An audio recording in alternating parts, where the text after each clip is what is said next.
മാറ്റങ്ങൾക്ക് വിധേയമാകുമ്പോഴാണ് സമയം തീരുമാനിക്കുന്നത്. മാറ്റത്തിനെടുത്ത കാലം കൂട്ടി നമ്മളെടുത്ത സമയം കണക്കാക്കുന്നു.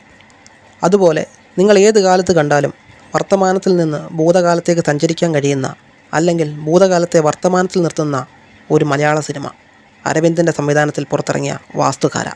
1991 വാസ്തുകാര അരവിന്ദൻ ചിത്രീകരിക്കുന്നത്. സ്വാതന്ത്ര്യം ലഭിച്ച് 75 വർഷങ്ങൾ കഴിഞ്ഞിട്ടും നമ്മൾ ജീവിക്കുന്ന അവസ്ഥകൾക്ക് മാറ്റമില്ലെന്ന് തോന്നിപ്പിക്കുന്ന സിനിമ. കൽക്കട്ട നഗരത്തിനൊപ്പം അഭയാർത്ഥികളുടെ ജീവിതം പറഞ്ഞ സിനിമയാണിത്. വിഭജനമുറിവിൽ ജനിച്ച മണ്ണ് വിട്ട് നമ്മുടെ രാജ്യത്ത് ഓടി വന്ന അഭയാർത്ഥികളുടെ കഥ. സ്വാതന്ത്ര്യം നേടി 75 വർഷങ്ങൾക്ക് ശേഷവും ഇന്നും അവസാനിക്കാത്ത പ്രവാസത്തിൻ്റെ കഥ. 25 ലക്ഷത്തിലധികം അഭയാർത്ഥികളാണ് ഇന്ന് ബംഗാളിൽ. അവരിൽ പൗരത്വത്തിന് യോഗ്യത നേടുന്നവർ എത്രയെന്ന് നിശ്ചയമില്ല. ഒരേ ഭാഷയിൽ ജീവിക്കുന്ന പല മതക്കാർ, പല ജാതികൾ. കണക്കുകളും രേഖകളും കൂടിച്ചേരുന്നവർ കടന്നുകൂടും. പുറത്താകുന്നവർ നിയമം അനുസരിച്ച് രാജ്യത്തെ അധിനിവേശ കുടിയേറ്റക്കാരാകും. അവർക്കുള്ള നിയമം രാജ്യം തീരുമാനിക്കും. അരവിന്ദൻ വരച്ച് കാണിച്ച വാസ്തുകാരയ്ക്ക് ഇന്ന് രേഖകളില്ലാത്ത പുതിയ മുഖങ്ങളാണ്, പുതിയ കഥാപാത്രങ്ങൾ. പഴയവർ പലരും പലായനം ചെയ്തു, രാജ്യത്തു നിന്നല്ല, ഈ ലോകത്തു നിന്ന്. അവരുടെ തലമുറയുണ്ട്, പക്ഷേ ജീവിതം പഴയ വാസ്തുകാര തന്നെ.